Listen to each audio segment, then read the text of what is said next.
Welcome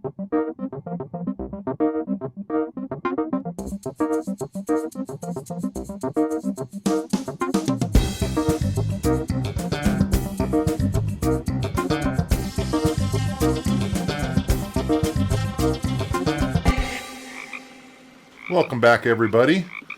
I've been blessed again by the garbage gods with this DomeTech RM461 gas electric thing. Let's take a look at it. Oh, it's a refrigerator. Yeah, that's right. This is a propane and 120 volt RV refrigerator.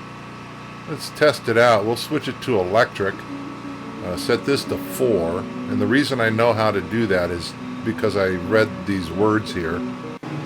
And here's some hieroglyphics I found on the back. I don't know if this is Egyptian or Sanskrit or what. This tag right here tells me it should pull 1.3 amps on the 120 volt leg. So we'll monitor that. It's also a refrigerant number 717. For those not knowing, that is ammonia. So it's an ammonia absorption system. Here's some more stickers with words on them. Now the basic components of a system like this is the boiler, condenser, the evaporator, which is inside, the absorber, and the absorber receiver. Now I'm not going to go into the theory of operation on this. We'll just say it works and uses heat to generate cooling. Now we're going to plug this thing in, I think, up to, yeah, right there. So that's 120 volts. So we're going to get a baseline reading. Right now it's 53 degrees, which is about what it is in the shed right here. This is the boiler. Has an electric line going in, and the column for the flue, which is the for the gas. And it's heating up pretty well. It's 120, 124 degrees. That's what we need, a little bit more than that to get it going. But it takes time for these things to start. This sits about 2 hours before it starts kicking in. But, you know, it's a low energy use, and it does the job. It'll freeze ice cubes. It'll keep your meat cold. Or should I say, it'll keep your beer cold, and it'll keep your ice cubes frozen. So let's take a look and see what we've got here. This is the flue. This is where the exhaust from the gas comes out. And down inside there should be a little twisty piece of metal to help the heat exchange out to the boiler. Oh, God, I hope there's nothing gross on the end.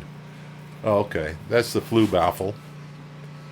And that swirls the gases around in that column and helps it exchange the heat out to the boiler system. We'll stick this back in here. It's always good to put parts back where you found them. It tends to make the unit work a little better. This is the gas line. I'm going to have to get a fitting for that. But you know, you can also put gas in. Here's the burner. I checked the burner. It just had a little crud on it. I dusted it off. And the igniter works. So putting gas to it, as long as the safety valve is okay, it should work. We need some propane. Here's a tank. But I like that one. More power. So yeah, that's a 100-pounder. That thing should run this refrigerator for 3-4 months easy. Well, we're down to 46 degrees here in the refrigerator. In the freezer, we're down to 17.8. So I guarantee you this thing is working. Well, it works on electricity. The next step is to put it on some propane and get it to work off that. That shouldn't be a problem. I got this adapter here. We're going to hook this up and throw it on the tank. Oh, crap. This tank has the wrong fitting on it. It's an older fitting. And this is a newer regulator. Crap. Okay, we'll have to go with the small tank. It has the proper connector on it. Now we got to switch this thing to gas so it knows that it's supposed to be running on gas. Other way. Keep going. There you go. That says gas. And then we make sure that this thing is set to number 4. The reason I know how to do this is, of course, I'm reading the the words up here. Now it's ignition time. Oh, look at that. Fire. Fire good. Now we'll let it sit for 2 hours. And now we're back. Let's check and see what we got. Ooh, 27 degrees. That's cold enough to freeze your ice. At 23, that's even better. I haven't found the latch for the door here, so the door doesn't fall open and dump your beer when you're driving. You don't want shook up beer when you get where you're going. All in all, I'd say this is a winner for what I paid for it. It works into my budget. I hope you all had a good holiday season, and let's hope for a prosperous new year. This is Swami Shwal. I will be seeing you again very soon, and I hope that you have a prosperous, happy new year.